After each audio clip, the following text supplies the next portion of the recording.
చిన్న ఇంజెక్షన్ ద్వారా మోకాలు మరియు నడుము నొప్పులకు దీర్ఘకాలిక పరిష్కారం. డాక్టర్ ప్రకాష్ గుడిపూడి. సంప్రదించండి. Allied's pain and pain management centre, Hyderabad. Kurnool Kondareddy బుర్జి పైన వైసీపీ జెండా మూడోసారి ఎగరాలంటే తప్పనిసరిగా సీటు నాకంటే నాకు అని సిట్టింగ్ ఎమ్మెల్యే, అదేవిధంగా మాజీ ఎమ్మెల్యే ఎస్వి మోహన్ రెడ్డి వర్సెస్ హఫీజ్ ఖాన్ పెద్ద ఎత్తున గత 5 సంవత్సరాల నుంచి వీళ్ళ మధ్య సయోధ్య కుదరకపోగా వచ్చే ఎన్నికల్లో సీటు నాదంటే నాదని పోటాపోటీగా ఇరు వర్గాలకు సంబంధించినటువంటి కార్యకర్తలు సమావేశాలు ఏర్పాటు చేస్తున్నారు, ధీమాలు వ్యక్తం చేస్తున్నారు.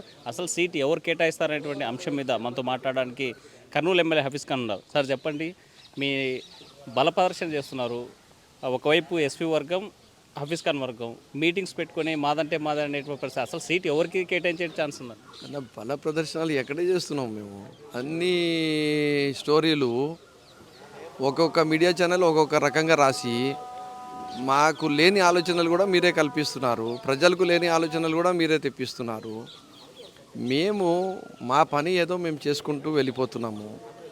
అంతేగాని ఇప్పుడు నిన్న జరిగిన మన కార్పొరేటర్లు కార్యకర్తల మీటింగ్లో రాబోయే రోజుల్లో అందరము కలిసికట్టుగా ఐకమత్యంతో కరోనా సమయంలో కానీ గడప గడప చేయడంలో కానీ అభివృద్ధి చేయడంలో కానీ సంక్షేమం అందించడంలో కానీ బ్రహ్మాండంగా సేవలు అక్కడ క్షేత్రస్థాయిలో మన కార్యకర్తలు కానీ నాయకులు కానీ ఎమ్మెల్యే కానీ చేసినారు. కలిసికట్టుగా మేము అందరం ఉన్నాము. మా పైన దుష్ప్రచారం చేయొద్దండి స్వామి. మాలో ఎవడో ఎక్కడికో వెళ్ళిపోతున్నాడు, ఇక్కడికి వెళ్ళిపోతున్నాడు, అక్కడికి వెళ్ళిపోతున్నాడు అని చెప్పి చెప్తున్నారు. అలా ఏమీ లేదు. మా ప్రయాణం అంతా వైఎస్ఆర్ కాంగ్రెస్ పార్టీతోనే అని చెప్పి చెప్పడానికే వాళ్ళు పెట్టుకోయిన సమావేశం.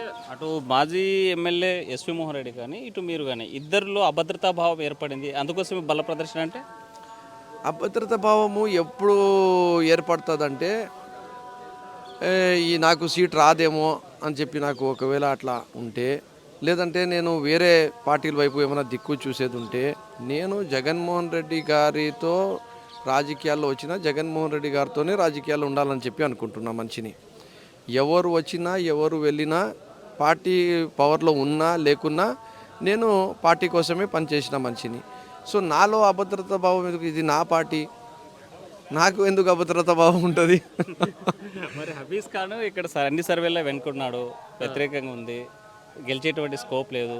అందుకే బలమైనటువంటి మైనార్టీ నేతగా తీసుకెళ్ళి నంద్యాల ఎంపీగా పోటీ చేయించాలనేటువంటి ప్రయత్నం చేస్తుంది అధిష్టానం. ఆ వైపుగా హఫీజ్ ఖాన్తో చర్చించిందా అంటే? ఫస్ట్ ఆఫ్ ఆల్ అధిష్టానం నాకు చర్చించలేదు. ఆ రోజు సెల్ఫీ వీడియో కూడా పెట్టి చెప్పడం జరిగింది. అధిష్టానం ఈ రోజు వరకు కూడా కర్నూలు నియోజకవర్గం గురించి సీటు గురించి నాతో మాట్లాడింది లేదు. కానీ పార్టీ పరంగా ప్రతి ఒక్క పని కూడా నాకు చేసుకుంటూ వెళ్ళండి అనేది మాత్రం ఎలాగైతే ఒక ఎమ్మెల్యేకు చెప్తారో యారు మిగతా ఎమ్మెల్యేలకు చెప్తున్నారో అలాగే నాకు కూడా చెప్పుకుంటూ వెళ్తున్నారు. రెండవది, హఫీజ్ ఖాన్ అనే మనిషికి వ్యాపారాలు లేవు. హఫీజ్ ఖాన్ వచ్చిన తర్వాత ఎక్కడ గుండాయిజం లేదు, రౌడీజం లేదు. ఆరు కమ్యూనల్ ఘర్షణలు ఏదైతే టీజీ వెంకటేష్ గారు ఆ రోజు ఆరోపణ చేశారు, ఈయన ఒక ముస్లిం అభ్యర్థిని గెలిపిస్తే రేపటి రోజు కమ్యూనల్ ఘర్షణలు జరగవచ్చు అని చెప్పి చాలా బాధ అయింది నాకు. ఒక మంత్రి పదవిలో పనిచేసిన వ్యక్తి ఆ రోజు ఇదే ముస్లిం కమ్యూనిటీ ఓట్లతో గెలిచి అదే ముస్లిం కమ్యూనిటీ గఫూర్ గారి లాంటి మనిషికి సిట్టింగ్ ఎమ్మెల్యేని ఓడగొట్టి ఆయనకు రాష్ట్రంలోనే 2వ స్థానము మెజార్టీలో ఇప్పించిన తర్వాత కూడా ఆయన ఈ మైండ్ సెట్తో మాట్లాడడం ఏంది అని చెప్పి నాకు ఆ రోజు చాలా బాధ అయింది. ఈరోజు మీరు చూసుకుంటే ఎవ్రీడే నేను ప్రజా దర్బార్ చేస్తా, ఎవ్రీడే నేను వార్డు విజిట్ చేస్తా, ఎవ్రీడే నేను గడప గడప ప్రోగ్రాంలో ఉంటా, ఎవ్రీడే నేను అభివృద్ధి కార్యక్రమాల్లో పాల్గొంటూ ఉంటా. ప్రతి ఒక్క కార్యకర్త ప్రతి ఒక్క ప్రజలు నేరుగా నా దగ్గరికి రాగలుగుతారు. నా ఇంటికి పెద్ద పెద్ద గేట్లు కానీ అపాయింట్మెంట్ కానీ ఏమి ఉండదు. ఆఫీస్లో లేకుంటే చక్కగా ఇంట్లో ఎక్కడ ఉన్నాడంటే అక్కడికి నేరుగా ఎవరైనా వచ్చే పరిస్థితి. అలాగే ఈ కర్నూలులో మనం వచ్చిన తర్వాత సేవతో మాతో పోటీ పడాలా అనే ఏదైతే తత్వము నేను ఇంతకుముందు ఛాలెంజ్ చేశానో అదే తత్వాన్ని నేను ప్రతి ఒక్క మా కార్యకర్త నాయకుడు కార్పొరేటర్లో కూడా వాళ్ళని కూడా ప్రోత్సహించి అలాగే తయారు చేయడం జరిగింది. ఈరోజు ప్రజలకి అందుబాటులో ఉన్న నాయకులము మేము, ప్రజలకు మేలు చేస్తున్న నాయకులం మేము, ప్రజలకు ఎక్కడ కూడా ఇబ్బంది కలగకుండా చూసుకుంటున్న నాయకులం మేము. సో మాకెందుకు అభద్రతా భావం ఉంటుంది? అంటే హఫీజ్ ఖాను లేటుగా లేస్తాడు, 1 గంట దాకా పడుకుంటాడు, అసలు పని చేయడు, అందుబాటులో లేడు అనేటువంటి విమర్శలకు మీ సమాధానం? మీరు అట్లాంటప్పుడు మీరు నా ఫేస్బుక్ పోయి చూసుకోవాలా. గడప గడప కార్యక్రమం అనేది పొద్దున 7-8 గంటలకి స్టార్ట్ అయ్యింది. ఎన్నో నెలలు చేయడం జరిగింది. ప్రతిరోజు ప్రజా దర్బార్ అనేది నా దగ్గర 10 గంటల నుంచి స్టార్ట్ అయిపోతుంది. ప్రతి కార్యకర్తలతో నేను పొద్దున 9 నుంచి 10 వరకు సపరేట్గా వాళ్ళ వార్డులో ఉండే సమస్యలు కానీ అవన్నీ కూడా చేస్తాము. పొద్దున్న 8 నుంచి 9 వరకు ఆఫీసర్లతో మాకు కాన్ఫరెన్స్ కాల్లో మీటింగ్స్లో ఎక్కడెక్కడ ఏమేం పనులు జరుగుతున్నాయనేవి సమీక్షలు జరుగుతాయి.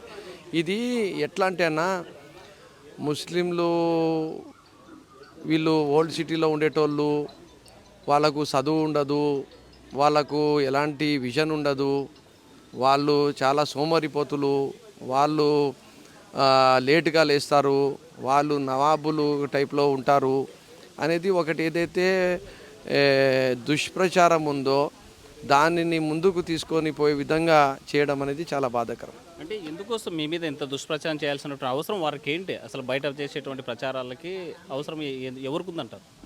ఆబ్వియస్లీ ఇంతకుముందు బలమైన రాజకీయ ప్రాతినిధ్యం వహిస్తున్న కుటుంబాలు మళ్ళీ కర్నూలులో గెలవాలని చెప్పి అనుకున్నప్పుడు నాలాంటి సామాన్య మనిషి వాళ్ళకు రాజకీయమే లేకుండా చేస్తున్నా కాబట్టి ఆ భయంతోనే వాళ్ళందరూ నా పైన దాడి చేస్తున్నారని చెప్పి ప్రతి ఒక్కరికి అర్థమవుతుంది. మళ్ళీ మీకెందుకు అర్థం కావడం లేదు, నాకు అర్థం కావడం లేదు. అంటే ఎందుకోసం మీ మీద దాడి చేస్తున్నారు? అంటే గెలవలేనటువంటి వ్యక్తికి సీట్ ఇస్తే నష్టపోతాం కాబట్టి ఇక్కడ బలమైనటువంటి ఆర్థికంగా ఉన్నటువంటి అపోజిషన్ ఎన్నుకోవాలంటే నాకు సీటు కావాలని ఎస్పీ కుటుంబం అడిగేటువంటి పరిస్థితి. అంటే మీరు ఆర్థికంగా కానీ లేకపోతే వీళ్ళని ఎదుర్కొనేటువంటి పరిస్థితి లేదా?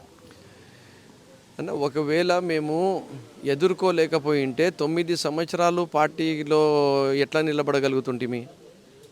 మరి 9 సంవత్సరాల్లో పార్టీలో మేము నిలబడినాం కదా, ఆ రోజు కూడా ఎలక్షన్ చేసినాం కదా, వాళ్ళని ఓడగొట్టినాం కదా, ప్రజల్లో మధ్యలో ఉన్నాం కదా. కష్టమైన కరోనా సమయంలో కూడా నేను ఒక్కనే ఏ నాయకుడు కర్నూలులో నియోజకవర్గంలో బయటికి రాలేదు కదా. క్వారంటైన్ సెంటర్స్లో కానీ జనరల్ హాస్పిటల్కి పోవడంలో కానీ లేదంటే నాకు అమెరికాలో ఆ టచ్ ఉంది కాబట్టి, నాకు ఆ ఫ్రెండ్స్ ఉన్నారు కాబట్టి వాళ్ళ సహకారంతో కర్నూలు నగరంలో ఆ రోజు ఈ వందలాది మందికి మనము సాయం చేయగలిగినాం కదా. 100 బెడ్లతో ఆ రోజు మైల్డ్ కోవిడ్ సెంటర్ నేను నిర్మించగలిగిన కదా, 2 ఆక్సిజన్ ప్లాంట్లు తెప్పించగలిగిన కదా, 1700 సిలిండర్లు ఆ రోజు తెప్పించగలిగిన కదా. అంటే ప్రభుత్వ సహకారంకి పూర్తిగా యూటిలైజ్ చేసుకుంటూ గౌరవ ముఖ్యమంత్రి గారితో మాట్లాడి, సీఎం ఆఫీస్తో మాట్లాడి, కలెక్టర్ గారికి మాట్లాడి, కమిషనర్ గారితో మాట్లాడి ఇవన్నీ చేస్తూ కూడా నా దగ్గర ఎలాంటి స్తోమత లేకున్నా నాకుండే పరిచయాలతో, నాకుండే పట్టుదలతో, నాకుండే ఈ కర్నూలు నగర ప్రజలపైన ప్రేమతో నేను చేసినా కదా. మరి వాళ్ళు ఎందుకు చేయలేకపోయినారు? అంటే హఫీజ్ ఖాను కరోనాలో చేశాను అనేసి ఒక బూచి చూపిస్తూ కరోనా పేరుతో వచ్చినటువంటి కిట్లను అమ్ముకొని సొమ్ము చేసుకున్నాడు అనేటువంటి మీ మీద విమర్శ. అన్న, ఆ టైంలో కరోనా సమయంలో ఎట్లా ఉండిందంటే, ఈ కరోనా అనేది 6 నెలలు, సంవత్సరము, 2 సంవత్సరాలు ఎప్పటి వరకు జరుగుతుందో తెలియదు. అసలు అమెరికా లాంటి దేశంలోనే దానికి మెడిసిన్ లేదు అని చెప్పి చేతులు ఎత్తేసిన పరిస్థితి. గవర్నమెంట్ అంటున్నా, బ్యాంకుల్లో ఉండే డబ్బుల్ని ఎట్లా మనము సేవ్ చేసుకోవాలా, ఎట్లా మనము నెక్స్ట్ ఒక 6 మంత్స్ సంవత్సరంలో బతకాలా అని చెప్పి బిక్కు ఉండే పరిస్థితుల్లో బయటికి వస్తే నేను చనిపోతా అని చెప్పే ఆలోచన చేస్తున్న పరిస్థితుల్లో సొంతం నాన్ననో, సొంతం అమ్మనో, సొంతం భార్యనో, సొంతం భర్తనో చనిపోతే కూడా వాళ్ళకు అంత్యక్రియలకి కూడా ముందుకు రాని పరిస్థితుల్లో మాత్రము హఫీజ్ ఖాన్కి ఆలోచన వస్తుంది, నేను ఇంకా 100 సంవత్సరాలు బతుకుతా, నాకు మాత్రం కరోనా ఏమీ చెయ్యదు, నేను మాత్రము సంపాదించుకోగలుగుతా అని చెప్పి. ఇంతకన్నా నీచంగా ఉండదన్న. నా పైన చాలా నీచంగా మాట్లాడినారు. ఎందుకంటే నేను వాళ్ళ లెక్క రౌడిజం కానీ గుండాయిజం కానీ చేయలేను, వాళ్ళ లెక్క మీడియాని నేను మేనేజ్ చేయలేను, వాళ్ళ లెక్క నా దగ్గర డబ్బులు లేవు. సో వాళ్ళు ఒక సేవాభావంతో చదువుకొని వచ్చిన మనిషిని, అంటే ఉన్నత స్థాయిలో ఉన్న నేను అన్నీ వదులుకొని వచ్చిన మనిషిని. అండ్ ఈ 5 సంవత్సరాల్లో నా ట్రాక్ రికార్డే ఉంది. నారా లోకేష్ గారే వచ్చి 600 కోట్ల రూపాయలు అని చెప్తే కూడా చక్కగా నేరుగా ఖురాన్ పట్టుకొని చక్కగా మసీద్లో పోయి కూర్చున్నా, రా లోకేష్ గారు, నేను ప్రమాణం చేసి చెప్పడానికి సిద్ధము, నేను ఎక్కడైనా కరప్షన్ చేసింటే నేను ఇక్కడే ప్రమాణం చేస్తానని చెప్పిన మనిషిని. కోవిడ్ వారియర్గా హెచ్ఎంటీవీ వాళ్ళు ఆంధ్ర తెలంగాణలో పొలిటీషియన్స్కి కేటగిరీనే లేకుంటే నా పని చూసిన తర్వాత వాళ్ళు కేటగిరీ క్రియేట్ చేసి ఏకైక ఎమ్మెల్యే ఇంత బలంగా పని చేయగలిగినాడు అని చెప్పి వాళ్ళు నాకు అవార్డు ఇవ్వడం జరిగింది. ఇవన్నీ చూసుకోలేక ఓర్వలేక నా లెక్క పని చేయలేక నా లెక్క నిస్వార్థంగా ఉండలేక నాకు అధికారం ఉన్నా నేను ఎక్కడ కూడా పేద ప్రజలకు కానీ మధ్యతరగతి ప్రజలకు కానీ లేదంటే బిజినెస్ కమ్యూనిటీకి కానీ సెటిల్మెంటు చేయకుండా ప్రతి ఒక్కరిని శాంతి భద్రతలతో ప్రేమతో ఆప్యాయతతో ప్రతి ఒక్కరికి వచ్చిన వాళ్ళకి అందరికీ అందుబాటులో ఉండి పని చేయగలిగినాము. ఇవన్నీ వాళ్ళు చేయలేరు కాబట్టి వాళ్ళలో అహంకారం ఉంది కాబట్టి వాళ్ళకు వ్యాపారాలు ఉన్నాయి కాబట్టి వాళ్ళు రాజకీయాలంటే వ్యాపారం అని చెప్పి అనుకున్నారు కాబట్టి వాళ్ళ ఐడియాలజీ నా ఐడియాలజీ వేరు కాబట్టి నాలాంటితో వాళ్ళు పోటీ పడలేరు కాబట్టి నా పైన ఇవన్నీ దుష్ప్రచారాలు చేస్తారు. అంటే హఫీజ్ ఖాన్ అనేటువంటి వ్యక్తి ఒక్కడే. హఫీజ్ ఖాన్ అంటే క్యాడర్ లేదు, లీడర్ లేరు, ఉన్న వాళ్ళు కూడా వెళ్ళిపోయేటువంటి పరిస్థితి ఉంది. హఫీజ్ ఖాన్కి ఈ సీట్ ఇస్తే నెక్స్ట్ టైం ఇక్కడ పోగొట్టుకునేటువంటి పరిస్థితి ఉంది. హ్యాట్రిక్ కొట్టలేనటువంటి పరిస్థితి వైసీపీ. అందుకే హఫీజ్ ఖాన్కి సీట్ ఇవ్వకూడదు అని మీ ప్రత్యర్థి వర్గం కావచ్చు ఈ మిగతా వాళ్ళు కోరుకోవడానికి కారణం ఏంటి? మీరు చెప్పినట్టు హఫీజ్ ఖాన్ ఒక్కడే అయితే ఇంత భయం ఎందుకు? హఫీజ్ ఖాన్ ఒక్కడే అయితే ఇన్ని కుట్రలు ఎందుకు? హఫీజ్ ఖాన్ ఒక్కడే అయితే హఫీజ్ ఖాన్ క్యారెక్టర్ అసాసినేషన్ చేసే ప్రయత్నం ఎందుకు? హఫీజ్ ఖాన్ ఒక్కడే అయితే ఇంతమంది కలిసి దాడి చేయాల్సిన అవసరం ఏమిటి? నేను ఒక్కరిని కాదు, నా ఎంట వందలాది వేలాది మంది నాతో ఈరోజు ఒక సైన్యం లెక్క తయారు అయిపోయింది.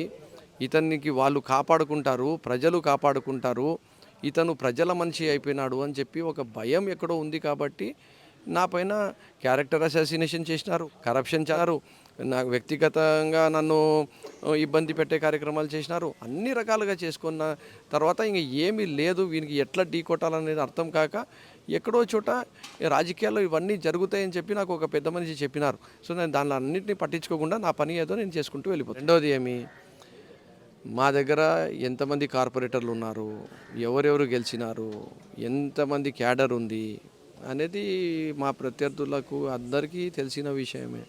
బాగా బలంగా ఉన్నాం కాబట్టి రాళ్ళు వేస్తున్నారు. ఏ చెట్టుకైతే కాయలు ఉంటాయో అక్కడే రాళ్ళు పడతాయి.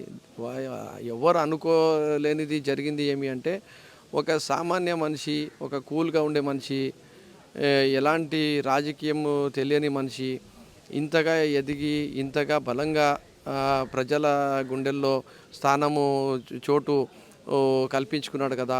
ఇతనికి ఏదో రకంగా మనం దుష్ప్రచారం చేసి ప్రజలకి దూరం చేయాలని చెప్పి కుట్రలు ఈ 5 సంవత్సరాల్లో ఎన్నోసార్లు జరిగినాయి. దాంట్లో భాగంగానే ఇది కూడా జరుగుతుంది. హఫీజ్ ఖాన్ ఈరోజు కమ్యూనల్గా ఓల్డ్ సిటీలో ఈ ముస్లిం అందరం ఏకం చేసి మొత్తం ఇక్కడ కమ్యూనల్ గొడవలు సృష్టించడానికి ఒక ప్రయత్నం చేస్తున్నారు, ఒక కుట్ర చేస్తున్నారు అనేటువంటి విమర్శలు మీ సమాధానం? నేను ఒక చదువుకున్న వ్యక్తిని. నేను ఇదే కర్నూలు నగరంలో చదువుకున్నా. ఈ కర్నూలు నగరం అంటే నాకు చాలా ఇష్టం. ఈ కర్నూలు నగరానికి అభివృద్ధి చేయాలని చెప్పి నేను వచ్చిన. ఈ కర్నూలు నగరంలో నాకు హండ్రెడ్స్ ఆఫ్ ఫ్రెండ్స్ నాకు ఉన్నారు చిన్నప్పటి నుంచి. సో నేను అనుకునేది ఏమి అంటే అలాంటి మధ్య వీళ్ళు ఎవరు ఏం చెప్పినా ఎవరు ప్రజలు వినే పరిస్థితులు లేరు. అలాగే నేను చేసిన టెంపుల్స్ డెవలప్మెంట్ కానీ, నేను చేసిన చర్చెస్ డెవలప్మెంట్ కానీ, కులాలకు మతాలకు అతీతంగా నేను వ్యవహరించే తీరు కానీ అది ఎవరు చేయలేరని చెప్పి వాళ్ళకు తెలుసు కాబట్టి ఇలాంటి దుష్ప్రచారాలు చేయడానికి ప్రయత్నం చేస్తున్నారు. ప్రధానంగా 2019 ఎన్నికల్లో మీరు 5,000 మెజార్టీతో గెలిచారు. మరి ఈ ఎన్నికల్లో మీకు సీట్ ఇస్తే 50,000 మెజార్టీతో ఓడిపోతారని ప్రచారం చేస్తున్నారు. మీ సమాధానం? మా నాయకులు కార్యకర్తలు మేము 20,000 30,000 మెజార్టీతో గెలుస్తాం ఈసారి. ఎందుకంటే అప్పుడు పార్టీ ఈ క్షేత్రస్థాయిలో అంతమంది నాయకులు కార్యకర్తల్ని తయారు చేసుకోలేదు. ఈరోజు అయ్యింది. రెండు వైపు జగనన్న సంక్షేమ పథకాలు ఇచ్చినారు. మూడోది అభివృద్ధి జరిగింది. నాలుగోది అందుబాటులో ఉండి ప్రతి ఒక్కరికి మనము పనిచేసి వాళ్ళకు ఒక నమ్మకం సాధించుకున్నాం కాబట్టి 20,000 పైన మెజార్టీతో మనం గెలుస్తామని చెప్పి మా నాయకుల కార్యకర్తల అంచనా ఉంది. ఫైనల్గా మీరు మీ విమర్శకులకు కానీ లేకపోతే మీ అధిష్టానం మీరు ఏం చెప్పదలుచుకున్నారు, ఏం కోరదలుచుకున్నారు? నేను ఎవరికి ఏం చెప్పదలుచుకోలేదు. మీరు కొట్లాటలు మాకు పెట్టకపోతే చాలు అని చెప్పి అనుకుంటున్నాను. అంటే మీడియా కొట్లాటలు పెట్టడానికి ఏం రావడం లేదు అంటే మీ భావన మీడియా కొట్లాట పెడుతుందని? 100% మీరే తయారు మేము మాకు ఆలోచన లేనిది కూడా మీరు రాసేసి ఇప్పుడు ఈ ఇంటర్వ్యూకి కూడా ఏం హెడ్లైన్ పెడతారో నాకు తెలియదు. ఈ ఇంటర్వ్యూని కూడా మీరు ఎలా ఏ రూపంలో చూపిస్తారో మాకు తెలియదు. మేమందరం ఒకటే పార్టీ, ప్రతి ఒక్కరికి ఆశ ఉంటుంది. కానీ మేమందరం కలిసికట్టుగా మళ్ళీ జగన్మోహన్ రెడ్డి గారిని మళ్ళీ ముఖ్యమంత్రి చేసుకోవడానికి పనిచేస్తాం. ఆర్టీవీ ఒకటే ఎప్పుడు కూడా పబ్లిక్లో ఉన్నటువంటి చర్చ ఏం జరుగుతుంది, రాజకీయాల్లో ఉన్న ఇన్సైడ్ పాలిటిక్స్ ఏం జరుగుతుంది ఇదే చెప్తుంది తప్ప మీ మధ్య గొడవలు పెట్టడానికి అయితే కాదు. ఆర్టీవీకి ఒక్కరికి నేను చెప్పడం లేదన్న. ఈరోజు ఉండే మీడియా వ్యవస్థ అట్లా అయిపోయింది. సెన్సేషనలిజం కావాలా, సెన్సేషనల్ న్యూస్ కావాలా, ఇద్దరు కొట్లాడుకుంటున్నారంటే చూపిస్తారు. కానీ ఒకడు మంచి పని చేస్తున్నాడు, అభివృద్ధి పని చేస్తున్నాడు, మంచి సేవ చేస్తున్నాడు, కరప్షన్ చేయకుండా రాజకీయం చేస్తున్నాడు, అందుబాటులో ఉండే రాజకీయం చేస్తున్నాడు, ఇట్లాంటివి కూడా ప్రజలు అక్కడ చూడడానికి రెడీగా లేరు, మీరు చూపించడానికి రెడీగా లేరు. సో మీకు కావాల్సింది ఒక మసాలా ఎంటర్టైన్మెంట్ రకంగా ఏదో రకంగా మా మధ్యలో వచ్చి ఇంత పెట్రోల్ పోసి కొంచెం బగ్గుమంటే మీ ఛానల్ నడుస్తుంది, ప్రజలకు ఎంటర్టైన్మెంట్ అవుతుంది అనే టైప్లో వ్యవహరించడం అనేది మీడియా పరంగా అది మంచిది కాదు. ఎందుకంటే ఈరోజు ఒక ప్రోగ్రెసివ్గా స్ట్రాంగ్ మీడియా రావాల్సిన అవసరం ఉంది. ఎవరు ఎంత కష్టం చేస్తున్నారు, ఎందుకంటే మేము మా ప్రాణాలకి తెగించి ఆ రోజు కరోనాలో పనిచేయడం జరిగింది. ఈరోజు నా భవిష్యత్తుకు లెక్క చేయకుండా నేను కర్నూలు రాజకీయాల్లో రావడం జరిగింది. ఈరోజు నాకు ఎలాంటి ఫ్యూచర్ ఉంటుంది అనేది తెలియని పరిస్థితిలో నేను పార్టీ ఓడిపోయినప్పుడు మా పరిస్థితి ఏమి అనే టైంలో కూడా పార్టీని గట్టిగా బలంగా పట్టుకొని నడవడం జరిగింది. అంటే మేము ఎన్నో బలిదానాలు ఇచ్చి మేము నిలబడుతున్నాం. It's not a joke to be a politician or leader with no background or no financial strength. అంటే ఆర్టీవీ ఒకటే మీ మధ్య మీరు చేసేటువంటి అభివృద్ధిని చూపించింది, మీ మధ్య ఉన్నటువంటి ఆ గొడవల్ని ఏదైతే ఉందో దాన్ని ప్రశ్నిస్తూ ఉంది. ఇక్కడ జరిగేటువంటి ప్రతి అంశాలని ఆర్టీవీ అడుగుతూనే ఉంటుంది. దీనికి మీ సమాధానం? ఆర్టీవీ ఉండని, మీడియా ఉండని ఒక జనరలైజ్డ్ వేలో చెప్పడం జరిగింది అన్న. నేను 100% ప్రతి ఒక్కరికి మీకు అందరికీ నేను చాలా సన్నిహితుణ్ణి. మీరందరూ మంచి పనులు చేస్తున్నారు. కానీ నేను కోరుకునేది ఏమంటే చాలా మంచిది. ఆర్టీవీ కొత్తగా ఛానల్ వచ్చినా చాలా పుంజుకోయింది. ఎన్నో న్యూస్ ఐటమ్స్ని కవర్ చేస్తుంది. ప్రతిదీ కూడా మాకు ఎప్పటికప్పుడు లైవ్ అప్డేట్ చేస్తుంది. చాలా సంతోషకరమైన విషయం. మేము కూడా కోరుకుంటున్నది ఉండేది ఉన్నట్టు మీరు చూపిస్తే మాకు ఎలాంటి ఇబ్బంది లేదు. ఈనాడు లెక్క, ఆంధ్రజ్యోతి లెక్క, ఈ రకంగా TV5 లెక్క లేనివి పోనివి అన్నీ సృష్టించి ఫాల్సు, ఫేకు, ఫ్యాబ్రికేటెడ్ ఇష్టం వచ్చినట్టు న్యూస్లు పెట్టడం మాత్రం తప్పు అనేది నా ఆలోచన. రైట్. హఫీజ్ ఖాన్ ఒకటే చెప్తున్నారు, మా మధ్య అయితే ఎలాంటి గొడవలు లేవు, కేవలం మీడియా సృష్టి అని చెప్పేటువంటి పరిస్థితి అయితే భవిష్యత్తులో మాత్రం ఆ సీటు తనదే అనేటువంటి పరిస్థితి అయితే కనిపిస్తుంది. వీడియో జర్నలిస్ట్ చంద్రశేఖర్తో హుస్సేన్, ఆర్టీవీ కర్నూలు. మరిన్ని వీడియోస్ కోసం ఛానల్ ని సబ్స్క్రైబ్ చేయండి, లేటెస్ట్ అప్డేట్స్ కోసం వాట్సాప్ ఛానల్ ని ఫాలో చేయండి అండ్ లింక్ డిస్క్రిప్షన్ లో ఉంది.